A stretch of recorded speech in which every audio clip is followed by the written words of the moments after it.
Hello बच्चों, कैसे हैं आप। तो बच्चों जो हमने क्लास 10th की सीरीज ऑफ लेक्चर स्टार्ट किया था फिजिक्स के लिए, उसका ये लेक्चर नंबर 12 है। ठीक है, और आज के लेक्चर में हम पढ़ने वाले बच्चों, ये लेक्चर नंबर उसका 12 है। और इस 12 लेक्चर में बच्चों, जैसा आप जानते होंगे, हमारा जो चैप्टर चल रहा है वो चैप्टर चल रहा है human I and colourful world. Human I and colourful world, ये हम चैप्टर पढ़ रहे हैं। इसमें human I and colourful world ये चैप्टर हम पढ़ रहे हैं, जो कि चैप्टर एनसीईआरटी का चैप्टर 11 है बच्चों। ठीक है ना, एनसीईआरटी का चैप्टर 11 है, इसको हम इस समय पढ़ रहे हैं। ठीक है, human I and colourful world. ठीक है बच्चों, अब इसमें एक बात समझने वाली है कि हम यहाँ पे लास्ट क्लास में ह्यूमन आई और कलरफुल वर्ल्ड के बारे में, ह्यूमन आई के बारे में पढ़ चुके बच्चों। मैं उसमें एक चीज़ ऐड करना चाहता हूँ बच्चों। जैसे कुछ बच्चों ने मुझे अभी कुछ क्वेश्चंस भेजे हैं और कुछ सवाल पूछे हैं, तो उसमें मैं एक चीज़ ऐड करना चाहता हूँ।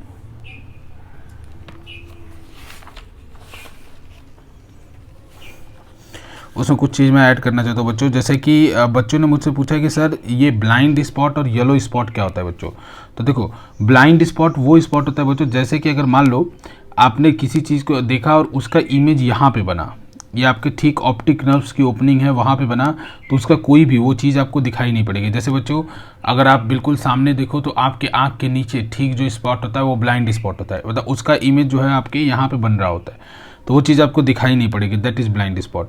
येलो स्पॉट क्या होता है बच्चों? येलो स्पॉट होता है ठीक प्यूपिल के सामने वाला जो रेटिना का पोर्शन होता है, उसको येलो स्पॉट कहते हैं। क्योंकि जब किसी चीज़ को आपको बहुत ध्यान से देखना होता है बच्चों, तो आप चाहते हो कि उसका इमेज आपका येलो स्पॉट पे बने। ठीक है बच्चों, और इसके बाद अब एक और चीज़ जो बच्चों ने पूछी कि सर जो डी के बारे में पूछी कि ये जो सर आपने बताया कि आई जो है 25 सेंटीमीटर तक देख सकती है, तो मैं बताना चाहता हूँ बच्चों कि ऐसा नहीं है कि आप 25 सेंटीमीटर से पहले नहीं देख सकते बच्चों, बट आपके आई में स्ट्रेन होगा। आपके आई में स्ट्रेन होगा मतलब बच्चों, आपके आई में आपको अगर ज़्यादा देर तक उस तरीके से दिखेंगे तो आपके सर में दर्द होगा और आपकी आई के ऊपर स्ट्रेन पड़ेगा। इसीलिए मैंने बोला कि 25 सेंटीमीटर वो दूरी है जिससे विदाउट स्ट्रेन आप किसी भी दो वर्ड को क्लियरली देख पाएंगे। ठीक है, तो इसीलिए वो 25 सेंटीमीटर। इसलिए आपके फादर कहते होंगे कि भाई, या पेरेंट्स आपके कहते होंगे कि थोड़ा दूर से पढ़ो अगर बुक वगैरह पढ़ रहे हो तो, दैट इज़ द थिंग। ठीक है, तो बच्चों आज के लेक्चर में जो हम पढ़ने वाले हैं, आज के लेक्चर में हम पढ़ने वाले हैं प्रिज्म के बारे में। ठीक है, आज के लेक्चर में हम पढ़ेंगे प्रिज्म के बारे में। ठीक है, जैसा जानते हो बच्चों, प्रिज्म में एक फिनोमेना होता है, इसका नाम है डिस्पर्जन। डिस्पर्जन क्या होता है बच्चों? इसके बारे में लिख लो, breaking of white light into its 7 colour components. Breaking of white light into its 7 colour component is called dispersion. Dispersion क्या होता है बच्चों? जब सफ़ेद लाइट, वाइट लाइट मतलब ऐसी लाइट जिसमें सारे कलर्स हों, या मैं बोलूँ अगर सारे कलर्स को एक साथ मिला दिया जाए तो दैट विल बिकम वाइट। तो ऐसा कलर जिसमें, ऐसी लाइट जिसमें सारे कलर्स हों, उनमें अपने कलर कंपोनेंट में ब्रेक हो जाने को ही क्या कहते हैं हम? डिस्पर्जन। तो प्रिज्म एक देखा होगा बच्चों, इस तरह से एक ट्रायंगुलर ऐसे कुछ होता है, देखा होगा आपने।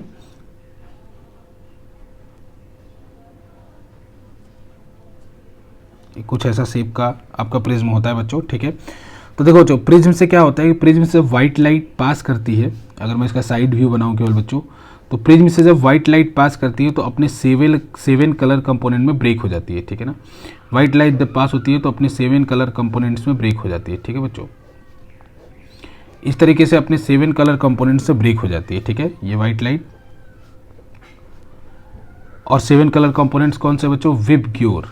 तो अपने विबग्योर में ये ब्रेक हो जाती है। ठीक है बच्चों, 7 कलर कंपोनेंट्स में ये ब्रेक हो जाती है। ठीक है, अब ये सवाल उठता है बच्चों कि ये ब्रेक क्यों होती है? वाइट लाइट अपने 7 कलर कंपोनेंट में ब्रेक क्यों होती है? तो एक चीज़ बच्चों याद करो कि मैंने आपको जब रिफ्रैक्टिव इंडेक्स पढ़ाया था, और नीचे जाके बच्चों आप डिस्क्रिप्शन से देख भी सकते हो, जहाँ मैंने रिफ्रैक्टिव इंडेक्स पढ़ाया था उस प्लेलिस्ट में, उस वीडियो को प्ले करके देख सकते हो। वहाँ पर मैंने आपको पढ़ाया था कि जो एन होता है, एन क्या होता है बच्चों? Refractive index. वो इन्वर्सली प्रोपोर्शनल टू वेवलेंथ होता है। इन्वर्सली प्रोपोर्शनल टू वेवलेंथ होता है। अगर ये इन्वर्सली प्रोपोर्शनल टू वेवलेंथ होता है बच्चों, तो यानी इसके अलग अलग कलर का वेवलेंथ अलग अलग होगा। अगर अलग अलग कलर का वेवलेंथ अलग अलग है, जैसे बच्चों आप जानते हो विबग्योर, तो विबग्योर है बच्चों। तो विबग्योर में सबसे ज़्यादा वेवलेंथ किसका होता है? रेड का। सबसे कम वेवलेंथ किसका होता है? वायलेट का। ठीक है बच्चों, तो वेवलेंथ सबसे ज़्यादा रेड का, सबसे कम वेवलेंथ वायलेट का। तो इसका मतलब रेड कलर के लिए किसी भी मीडियम का रिफ्रैक्टिव इंडेक्स सबसे क्या होगा, कम होगा, और वायलेट कलर के लिए किसी भी मीडियम का रिफ्रैक्टिव इंडेक्स सबसे ज़्यादा होगा। यानी एक मीडियम का रिफ्रैक्टिव इंडेक्स इस बात के ऊपर भी डिपेंड करता है बच्चों कि उसके अंदर कौन सा कलर ट्रैवल कर रहा है। अब समझ में आया कि रेड कलर का वेवलेंथ ज़्यादा है तो रेड कलर के लिए रिफ्रैक्टिव इंडेक्स कम होगा, अगर वायलेट कलर का वेवलेंथ ज़्यादा है तो वायलेट कलर के लिए रिफ्रैक्टिव इंडेक्स सबसे ज़्यादा होगा। समझ में आया बच्चों? इसीलिए ये 7 कलर कंपोनेंट्स में ब्रेक हो जाती है, क्योंकि अलग अलग लाइट, व्हाइट लाइट के अंदर जो अलग अलग कंपोनेंट्स हैं उनकी स्पीड इस मीडियम के अंदर अलग अलग हो जाती है। समझ में आया बच्चों? क्लियर है ऐसा क्यों होता है? इनका अलग अलग हो जाता है बच्चों, तो ये सेपरेट हो जाते हैं। अब इसका देखो एक बात मतलब बच्चों, अगर यही रीजन है, ठीक है, एक बात समझो, अगर यहाँ तक समझ में आ गया बच्चों, अगर कोई डाउट हो तो आप मुझे पूछ सकते हो electricalYatra@gmail.com पे। अब यहाँ तक एक बात समझो, अगर मैं कह रहा हूँ बच्चों कि यही रीजन है कि अलग अलग मीडियम का रिफ्रैक्टिव इंडेक्स वेवलेंथ के ऊपर डिपेंड कर रहा है, तो ग्लास स्लैब में क्या बुराई है? मैं बोल रहा हूँ कि जब ग्लास स्लैब से भी तब तो व्हाइट लाइट पास होनी चाहिए, तो अपने 7 कलर कंपोनेंट में ब्रेक हो जानी चाहिए, क्योंकि भाई यहाँ भी तो ऐसा ही होना चाहिए ना, यहाँ भी तो ऐसा ही होना चाहिए ना, क्योंकि भाई यहाँ भी तो वही लाइट है, वहीं वाइट लाइट इंटर कर रही है, यहाँ भी तो अलग अलग लाइट कलर का स्पीड अलग अलग होगा, तो यहाँ पे ऐसा क्यों नहीं है? वो प्रिज्म के अंदर ऐसी क्या बात है कि प्रिज्म के अंदर वो चीज़ है, जबकि अगर ये कॉन्सेप्ट है, जो कॉन्सेप्ट मैंने ऊपर डिस्कस किया, ये कॉन्सेप्ट है बच्चों कि अगर वेवलेंथ कम हुई तो आपकी रिफ्रैक्टिव इंडेक्स ज़्यादा होगी, अगर आपकी रिफ्रैक्टिव इंडेक्स ज़्यादा होगी तो आपकी वेलोसिटी कम होगी, इसी तरह से अगर वेवलेंथ ज़्यादा हुई तो आपकी रिफ्रैक्टिव इंडेक्स कम होगी, यानी आपकी वेलोसिटी भी कम, आपकी वेलोसिटी ज़्यादा हुई। तो इसी तरह से अलग अलग कलर का अलग अलग वेलोसिटी था तो अलग अलग पार्ट में वो ब्रेक हो गए। अगर ये रीजन था तो ये मैं पूछना चाहता हूँ आपके, अगर रिफ्रैक्शन ही रीजन था, लैम्डा ही रीजन था इसको अलग अलग कंपोनेंट में ब्रेक होने का, तो ये ग्लास स्लैब से क्यों नहीं ब्रेक हुई? ग्लास स्लैब में भी तो वही काम हो रहा था, ग्लास स्लैब में भी तो अलग अलग वेवलेंथ के लिए अलग अलग रिफ्रैक्टिव इंडेक्स होना चाहिए, तो एक अलग निकलना चाहिए, एक अलग अमाउंट से मुड़ना चाहिए, दूसरा अलग अमाउंट से बेंड होना चाहिए, तीसरा अलग अमाउंट से बेंड होना चाहिए, क्योंकि bending sine I by sine R refractive index के ऊपर डिपेंड करता है बच्चों, इसीलिए अलग अलग कलर अलग अलग एंगल से बेंड होना चाहिए, रिफ्रैक्शन उसका अलग अलग एंगल से होना चाहिए। लेकिन यहाँ क्यों नहीं होता? सवाल तो ये है कि अगर यही एकमात्र रीजन है कि अलग अलग कलर का अलग अलग के वेवलेंथ के लिए अलग अलग रिफ्रैक्टिव इंडेक्स होता है, तो यहाँ भी तो वो होना चाहिए। हमें ग्लास स्लैब से क्या, कोई भी ट्रांसपेरेंट रिफ्रैक्टिव इंडेक्स का मीडियम होता है, उससे वाइट लाइट पास कराते हैं हमें, तो हमें क्या मिलना चाहिए था? हमें अलग अलग कलर मिलना चाहिए था, लेकिन ऐसा नहीं होता है, केवल प्रिज्म से ही देखने को मिलता है। तो उसको समझने के लिए बच्चों हमें पढ़ना होगा रिफ्रैक्शन ऑफ प्रिज्म, उसको समझने के लिए पढ़ना होगा refraction of prism, refraction of for prism, refraction for prism. ठीक है बच्चों, प्रिज्म से रिफ्रैक्शन कैसे होता है उसको पढ़ना होगा, फिर उसके बाद थोड़ा सा हम इसका आंसर जान पाएंगे बच्चों। देखो, अगर प्रिज्म की बात करूं तो प्रिज्म से रिफ्रैक्शन की बात करूं तो देखो ये प्रिज्म है, ये एनसीईआरटी का टॉपिक है बच्चों, इसको ऐसा नहीं ये मत समझना कि अलग से टॉपिक है कोई, ये एनसीईआरटी का टॉपिक है, ये आपको आना चाहिए, इसका रे डायग्राम आना चाहिए आपको। ठीक है, रे डायग्राम कभी कभी पूछ लेता है। तो देखो बच्चों ये प्रिज्म है, प्रिज्म पे अगर मैंने लाइट को इंसिडेंट कराया कुछ इस तरीके से, कुछ लाइट को इंसिडेंट कराया इस तरीके से, ये मेरा एंगल आई है, फिर उसके बाद ये बेंड होगा नॉर्मल की तरफ, बेंड होने के बाद नॉर्मल की तरफ किसी इस तरह टकराएगा और यहाँ से ऐसे एंगल ई बनाते हुए जाएगा।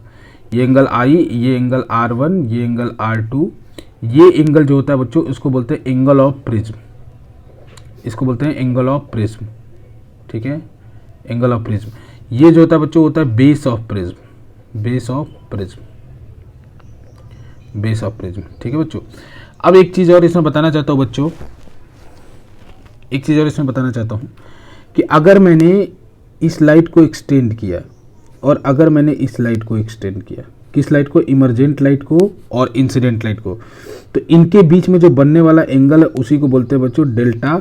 डेल्टा को बोलते हैं बच्चों angle of deviation, angle of deviation, इसको बोलते हैं angle of deviation. Angle of deviation कहने का क्या मतलब हुआ? एंगल ऑफ डेविएशन का मतलब कहने का मतलब हुआ कि अगर ये प्रिज्म नहीं होता तो लाइट ऐसे जा रही होती, लेकिन प्रिज्म को होने की वजह से लाइट कितना मुड़ गई, वही हो गया एंगल ऑफ डेविएशन। मतलब पहले जो ऐसे जा रही थी अब ऐसे निकल रही है, इसका मतलब कितना मुड़ गई, कितने एंगल से मुड़ गई? डेल्टा से। इसी को बोलते हैं एंगल ऑफ डेविएशन। और बच्चों इसका डेरिवेशन नहीं करा रहा हूँ मैं, लेकिन आपको एक चीज़ लिख रहा हूँ, डेल्टा का जो फॉर्मूला होता है वो डिपेंड करता है a into n minus one, a into n minus one. A क्या है यहाँ पे, इसका डेरिवेशन आपको नेक्स्ट क्लास मतलब 12th में जब जाएंगे तो आप कर लेंगे बच्चों। ए है यहाँ पे angle of prism, angle of prism. ठीक है बच्चों, एन क्या है यहाँ पे? एन है यहाँ पे रिफ्रैक्टिव इंडेक्स, एन है आपका क्या? एन है बच्चों आपका रिफ्रैक्टिव, एन है आपका रिफ्रैक्टिव इंडेक्स, रिफ्रैक्टिव इंडेक्स, ठीक है। और बाकी डेल्टा पता ही बच्चों, डेल्टा आपको क्या है, angle of deviation, angle of deviation, delta है आपका एंगल ऑफ डेविएशन, ठीक है। तो यानी बच्चों अगर एंगल ऑफ डेविएशन किसके ऊपर डिपेंड कर रहा है, एन के ऊपर, ठीक है। एंगल ऑफ डेविएशन किसके ऊपर डिपेंड कर रहा है, एन के ऊपर। एन क्या है, रिफ्रैक्टिव इंडेक्स। तो देखो बच्चों अब आपको पिछले क्वेश्चन का आंसर मिलेगा, पिछले क्वेश्चन का आंसर मिलेगा कि व्हाइट लाइट जब प्रिज्म से पास होती है तो वो अलग अलग कलर में क्यों ब्रेक हो जाती है, ठीक है बच्चों। तो व्हाइट लाइट जब प्रिज्म से पास होती है बच्चों तो अलग अलग कलर में क्यों ब्रेक हो जाती है, क्योंकि देखो बच्चों व्हाइट लाइट जब प्रिज्म से पास हुई तो अलग अलग कलर का, अलग अलग कलर के लिए रिफ्रैक्टिव इंडेक्स अलग अलग हुआ, अलग अलग कलर के लिए रिफ्रैक्टिव इंडेक्स अलग अलग हुआ, तो उसके वजह से अलग अलग कलर का डेविएशन अलग अलग होगा। एक बात बताओ अब इसको, इस फॉर्मूले को देख के बताओ किस कलर का डेविएशन सबसे ज़्यादा होगा, किस कलर का डेविएशन सबसे ज़्यादा होगा। तो ज़रा पता लगाओ किस कलर के लिए रिफ्रैक्टिव इंडेक्स सबसे ज़्यादा होगा, उसी कलर का डेविएशन सबसे ज़्यादा होगा। तो किस कलर के लिए रिफ्रैक्टिव इंडेक्स सबसे ज़्यादा होगा, जिस कलर का वेवलेंथ, जिस कलर का वेवलेंथ कम होगा उस कलर के लिए रिफ्रैक्टिव इंडेक्स ज़्यादा होगा और उस कलर का मैक्सिमम डेविएशन होगा, यानी मैक्सिमम बेंड होगी वो कलर, ठीक है। ये डेल्टा उसके लिए सबसे ज़्यादा होगा। तो कौन सा कलर ऐसा होता है बच्चों, ऐसा कलर होता है violet, violet colour. Violet colour का वेवलेंथ कम होता है यानी उसका रिफ्रैक्टिव इंडेक्स ज़्यादा होगा, तो वायलेट कलर का बेंडिंग सबसे ज़्यादा होगा। किस कलर का बेंडिंग सबसे कम होगा, किस कलर का बेंडिंग सबसे कम होगा, तो सबसे कम बेंडिंग उस कलर का होगा जिसका रिफ्रैक्टिव इंडेक्स सबसे कम होगा, यानी रिफ्रैक्टिव इंडेक्स सबसे कम होने के लिए उस कलर का वेवलेंथ सबसे ज़्यादा होना चाहिए। तो कौन सा कलर ऐसा है जिसका वेवलेंथ सबसे ज़्यादा है, तो बच्चों रेड कलर। तो रेड कलर का बेंडिंग सबसे कम होगा। इसीलिए बच्चों जब विव ग्योर बनता है तो सबसे नीचे रहता है वायलेट और सबसे ऊपर रहता है रेड, क्योंकि रेड वायलेट कलर का डेविएशन, एंगल ऑफ डेविएशन जो हमने पीछे बात किया था बच्चों, वो सबसे ज़्यादा होगा और रेड कलर का डेविएशन का सबसे ऊपर होगा रेड और सबसे नीचे क्या होगा, वायलेट। उसका कारण समझ में आया। लेकिन अभी भी उस बात का तो आंसर नहीं मिला हमको कि भाई जब ये ग्लास स्लैब से पास हो रहा है तो भी तो इस तरह से कुछ रिफ्रैक्टिव इंडेक्स के ऊपर डिपेंड कर रहा है, तो भी अलग अलग लाइट अलग अलग कलर से डेविएट होना चाहिए, ठीक है बच्चों। अभी भी इसका आंसर नहीं मिला हमको। हाँ, लेकिन इससे एक चीज़ और हमें पुख्ता हो गई, एक और चीज़ हमें पता चल गई कि हाँ कैसे कैसे इसके अंदर कैसे एन के ऊपर डिपेंड करता है और अलग अलग कलर के लिए एन अलग अलग होता है, इसीलिए अलग अलग कलर का डेविएशन अलग अलग होता है, तो अलग अलग कलर हमें दिखता है। अब मैं आता हूँ अपने इस आंसर पे, इस आंसर पे आता हूँ बच्चों की इस क्वेश्चन पे जो मैंने आपसे पूछा था कि भाई ग्लास स्लैब में क्या बुराई है। ग्लास स्लैब के अंदर भी तो ये काम हो सकता है कि वायलेट कलर का वेवलेंथ सबसे कम है तो उसके लिए रिफ्रैक्टिव इंडेक्स सबसे ज़्यादा, तो वायलेट कलर में भी लाइट अगर तिरछी गिरे तो अलग अलग बेंड होनी चाहिए, हमें मिलनी चाहिए, एक 7 सेगमेंट मिलना चाहिए। तो मैं फिर कह रहा हूँ बच्चों ऐसा होता है, हमें मिलता है। वायलेट कलर में भी लाइट 7 सेगमेंट, अगर ये रीज़न है, ये रीज़न है लाइट के बेंड होने का, लाइट को अलग अलग कलर का अलग अलग बेंडिंग का रीजन ये है, तो नो डाउट जितने भी रिफ्रैक्शन है सब में ऐसा होता है बच्चों, सब में ऐसा होना ही पड़ेगा। अगर ऐसा होता है तो फिर हमें दिखाई क्यों नहीं पड़ता। जैसे मैं बोल रहा हूँ ग्लास स्लैब से भी लाइट 7 कलर कंपोनेंट में ब्रेक होती है, मैं कह रहा हूँ, तो ऐसे हमें दिखाई क्यों नहीं पड़ता। तो मैं बच्चों बता रहा हूँ कि जब डेविएशन के बाद, अगर मान लो डेविएशन हुआ और उसके बाद अगर 7 कलर बहुत क्लोज हों, बहुत क्लोज हो, हमारी आई उनको अगर डिफ्रेंशिएट ना कर पाए बच्चों, तो कौन सा कलर शो करती है, वाइट कलर। अगर ऐसा हो ग्लास स्लैब हो, ग्लास स्लैब के ऊपर अगर वाइट लाइट गिरती है वो भी अपने 7 कलर कंपोनेंट में ब्रेक होती है बच्चों।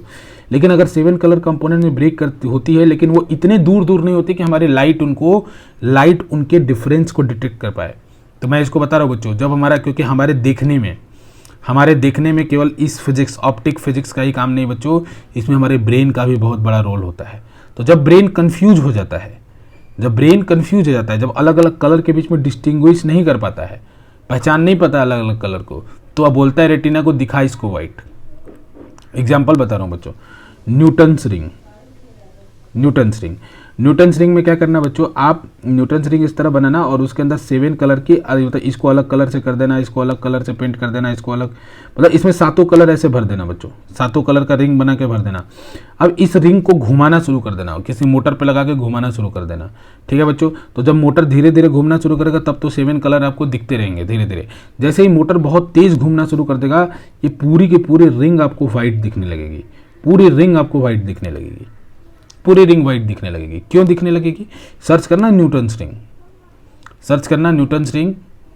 आपको यूट्यूब पे सर्च करोगे आपको ऐसा वीडियोस देखने को मिलेगा कि जैसे ही आप, मतलब अलग अलग कलर का है, अलग अलग कलर के रिंग पे मैंने डाला था, इसको घुमाया तो ये पूरा वाइट दिखने लगा। क्यों दिखने लगा वाइट, क्योंकि जब ब्रेन कंफ्यूज हो गया, रेटिना ने बोला अब मैं डिस्टिंग्विश नहीं कर पा रहा हूँ कि कौन सा कलर है, जब तेज घूमने लगा तो ब्रेन ने बोला कि इसको वाइट दिखाओ। फिर सेम चीज़ होता है बच्चों, जब 7 कलर कंपोनेंट में अभी भी ब्रेक होता है, लेकिन जब तक आप ऐसा मैकेनिज्म ना प्रिपेयर कर लो जिससे कि ब्रेक होने के बाद लाइट एक अलग अलग डिस्टेंस पे इकट्ठा हो, अलग अलग डिस्टेंस पे मतलब अलग अलग कुछ कुछ दूरी पे इकट्ठा हो, इतनी दूरी पे इकट्ठा हो कि हमारी लाइट उनको पहचान, हमारी आई उनको पहचान पाए, ठीक है, तभी आपको विजिबल होगा। नहीं तो इस केस में, ग्लास स्लैब के केस में भी 7 कलर में ब्रेक होगा, लेकिन एकदम पास पास रहेंगे, पास पास रहेंगे तो मैं उसको देख नहीं पाऊंगा। लेकिन हमारे पास यहाँ एक पैरामीटर प्रिज्म में हमारे पास एक हथियार होता है angle of prism. Angle of prism अगर मैं बढ़ाता जाऊंगा तो हर कलर का डेविएशन ज़्यादा होगा, वो ज़्यादा दूरी तक आएंगे तो हमारी आई उनको ईजिली पहचान पाएगी। तो प्रिज्म बस ये मैकेनिज्म देता है बच्चों कि उसको इतना दूरी तक फैलाता है जिससे हमें हमारी आई उसको देख के, हमारी रेटिना उसको देख के डिटेक्ट कर पाते हैं कि हाँ ये अलग अलग कलर हैं। लेकिन बाकी जो मीडियम जिनमें कलर्स हमें नहीं दिखते हैं, जबकि रीजन तो यही है n = 1/λ, उसका रीजन है नहीं दिखने का बच्चों कि वो इतने पास होते हैं कि हमारा रेटिना कंफ्यूज हो जाता है, तो हमारा ब्रेन उस केस में वाइट कलर शो करता है, जैसे कि न्यूटन्स रिंग के केस में, ठीक है। तो ऑप्टिक्स जो है, जो मैं आपको पढ़ा रहा हूँ, इसमें फिजिक्स के साथ साथ आपके ब्रेन का भी रोल है। इसका सबसे बड़ा एग्जांपल मैंने लास्ट क्लास में जब आपको पढ़ाया तो बताया था कि हमारे रेटिना पे जो इमेज बनता है उल्टा बनता है, उसको ब्रेन सीधा करता है, ठीक है। तो हमारे देखने में हमारा जो ऑप्टिक्स है उसमें जितना रोल इसका है उतना रोल हमारे ब्रेन का भी है, ठीक है, ये क्लियर है। अब बच्चों एक मतलब इस फिनोमेना को क्या करते हैं, breaking of white light into its 7 colour component is called dispersion. ये मतलब लिखना हो तो लिख लीजिएगा बच्चों, डिस्पर्जन क्या होता है, breaking of white light into 7 colour component is called dispersion, ठीक है बच्चों, क्लियर है यहाँ पे। अब रिकॉम्बिनेशन, यहाँ तक क्लियर है बच्चों, कोई डाउट नहीं यहाँ तक, बस ये चीज़ याद रखनी है बच्चों आपको, ठीक है। अब उसके बाद बच्चों देखो, अब मैं बात करता हूँ रिकॉम्बिनेशन ऑफ व्हाइट लाइट। जैसे बच्चों अगर रिकॉम्बिनेशन की बात करूँ तो रिकॉम्बिनेशन में क्या होगा, recombination of white light, white light का रिकॉम्बिनेशन कैसे करा सकता हूँ बच्चों, एक प्रिज्म ऐसा ले लो और दूसरा प्रिज्म ठीक इसके उल्टा ऐसे रिवर्स करके रख दो, तो इससे व्हाइट लाइट जाएगी बच्चों। इसमें भले ही 7 कलर कंपोनेंट में ब्रेक होगी, लेकिन यहाँ पे फिर से आपको क्या मिलेगा, व्हाइट लाइट। तो इस तरीके से रिकॉम्बिनेशन ऑफ, मतलब यहाँ भी व्हाइट लाइट मिलेगी और यहाँ भी व्हाइट लाइट मिलेगी, ठीक है, व्हाइट लाइट मिलेगी, ठीक है बच्चों, व्हाइट लाइट मिलेगी, ठीक है। तो देखो बच्चों ये रहा, मतलब ये हमारा जो छोटा सा टॉपिक था प्रिज्म वाला। तो सबसे पहले याद रखना, ये डायग्राम आपको याद रखना है एनसीईआरटी के लिए, आपके बोर्ड के लिए बच्चों ये डायग्राम याद रखना है, जिसमें एक आई जाएगा, एंगल ऑफ इंसिडेंस, और प्रिज्म के ऊपर ये कैसे मैंने डायग्राम ड्रॉ किया इसको आपको याद रखना है, ठीक है। और एक चीज़ और बच्चों, ये इस केस में angle of i is not equal to angle of e, जैसा कि मैंने आपको रेक्टेंगुलर ग्लास स्लैब के केस में बताया था कि angle of incidence will be equal to angle of emergent. Prism के केस में ऐसा नहीं है, प्रिज्म केस में दोनों इक्वल नहीं होंगे, ठीक है। आपको ये समझ में आया आपको कि क्यों व्हाइट लाइट 7 कलर कंपोनेंट में ब्रेक हो जाती है, ठीक है, ये अच्छा है। एक और प्लेस होता है बच्चों जहाँ पे हमें डिस्पर्जन देखने को मिलता है, और वो हमारा क्या होता है, रेनबो, ठीक है बच्चों। तो थोड़ा सा उस रेनबो के बारे में देखते हैं, ठीक है, रेनबो के बारे में, ठीक है। तो देखो बच्चों, रेनबो में भी हमारा क्या होता है बच्चों, रेनबो में भी हमें डिस्पर्जन देखने को मिलता है, ठीक है, रेनबो, ठीक है। तो रेनबो क्या होता है बच्चों, जैसे बहुत लोगों ने देखा होगा कि आसमान में 7 कलर का एक धनुष तरीके का एक आर्क दिखाई पड़ता है, जिसमें 7 कलर्स होते हैं आपके। तो उसमें होता क्या है बच्चों कि रेनबो अगर आपको देखना है तो रेनबो क्यों बनता है, क्योंकि रिफ्रैक्शन होता है बच्चों वाटर ड्रॉपलेट्स से। वाटर ड्रॉपलेट्स मैंने बड़ी बनाई है, लेकिन आपको समझना है छोटी सी, ठीक है। तो वाटर ड्रॉपलेट्स, रेनबो देखने के लिए क्या कंडीशन है बच्चों, रेनबो देखने के लिए कंडीशन है कि वाटर ड्रॉपलेट्स अगर ईस्ट में है तो सन आपका किधर होना चाहिए, वेस्ट में। वाटर ड्रॉपलेट्स ईस्ट में है तो सन आपका वेस्ट में होना चाहिए। तो यहाँ से लाइट रे जब इंटर करती है इसके अंदर बच्चों, तो यहाँ पे लाइट रे का रिफ्रैक्शन होता है। रिफ्रैक्शन करने के बाद ऐसे लाइट इंटर की, यहाँ पे रिफ्रैक्शन होने के बाद वापस आई, वापस आने के बाद ये क्या होती है, 7 कलर कंपोनेंट से ब्रेक हो जाती है और यहाँ पे आपको दिखाई पड़ती है, ठीक है बच्चों। यहाँ पे अगर जो ह्यूमन बीइंग है उसको ये चीज़ दिखाई पड़ती है। देखो बच्चों, अब इस केस में देखो क्या है कि इस लाइट का 3 फिनोमेना हुआ, इस रेनबो, इस ड्रॉप के अंदर 3 फिनोमेना। पहला फिनोमेना क्या हुआ बच्चों कि रिफ्रैक्शन, यहाँ पे जो जब लाइट इंटर की तो यहाँ पे पहला फिनोमेना, रेनबो में 3 फिनोमेना होता है बच्चों, रिफ्रैक्शन होता है जब लाइट इंटर की तब रिफ्रैक्शन। अब दूसरी चीज़ बच्चों, ये लाइट इंटर की तो यहाँ से बाहर क्यों नहीं निकल गई, क्योंकि ये तो वाटर ड्रॉपलेट था, तो वाटर ड्रॉपलेट से बाहर निकल जाए तो बाहर क्यों नहीं निकली बच्चों, क्योंकि यहाँ पे उसका होता है total internal reflection. Total internal reflection, क्योंकि यहाँ पे उसका होता है बच्चों total internal reflection. Total internal reflection मतलब क्या होता है बच्चों, अभी मैं उसको थोड़ी देर में एक्सप्लेन कर दूंगा। और यहाँ पे तीसरी चीज़ जो उसके बाद होती है बच्चों, डिस्पर्जन।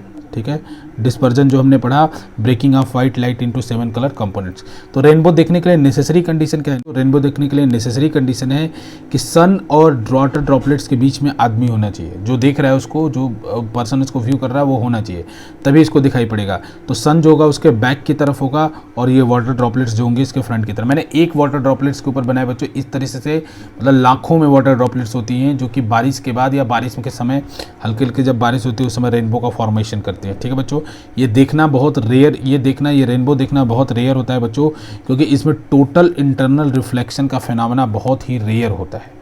टोटल इंटरनल रिफ्लेक्शन का फिनोमेना बहुत ही रेयर होता है। ठीक है बच्चों, तो यहाँ भी डिस्पर्जन होता है। तो याद रखना, अगर डिस्पर्जन जो रेनबो में होता है, जो रेनबो जिसमें बनता है उसमें 3 फिनोमेना एक साथ होता है, रिफ्रैक्शन, टोटल इंटरनल रिफ्लेक्शन और उसके बाद डिस्पर्जन।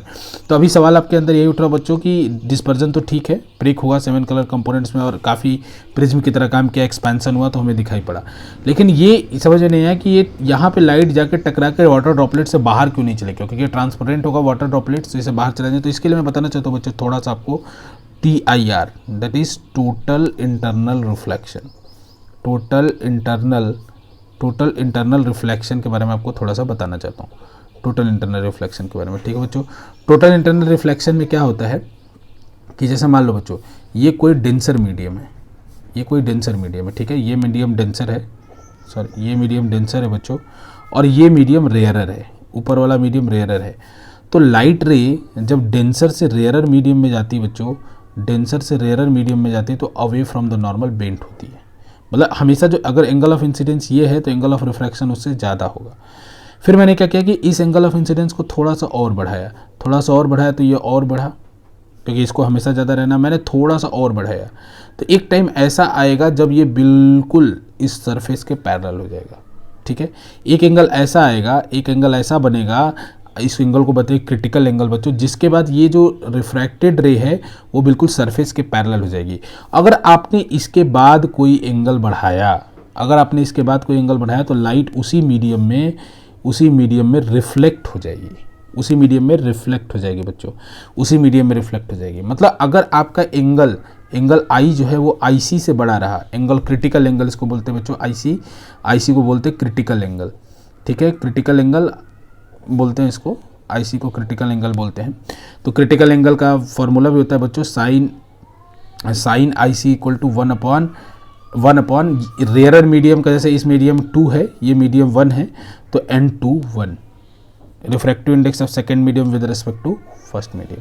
तो ये होता है साइन IC का फॉर्मूला, लेकिन आपको उतना सोचना नहीं है, आपको ये सिलेबस में भी नहीं है। बस टोटल इंटरनल रिफ्लेक्शन यही याद रखना है कि एक पर्टिकुलर एंगल से ज़्यादा अगर एंगल होता है तो लाइट जो है वापस उसी मीडियम में आ जाती है।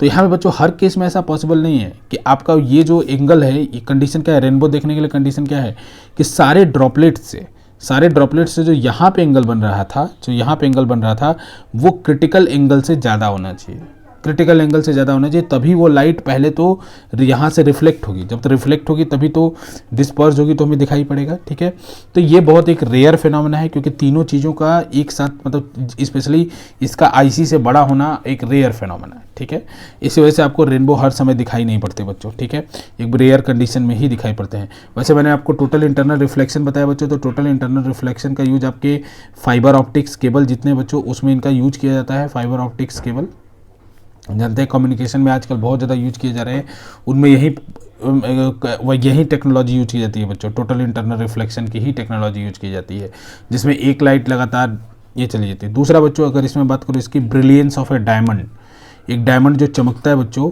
एक डायमंड का जो साइन होता है ये इसी वजह से होता है, क्योंकि डायमंड जो होता है बच्चों उसकी कटिंग इस तरीके, जैसे डायमंड अगर अपने माइन से निकलता है बच्चों तो बिल्कुल पेल येलो होता है, तो उसकी कटिंग इस तरीके से की जाती है। कटिंग के लिए हमारे इंडिया में सूरत वगैरह काफ़ी फेमस है बच्चों।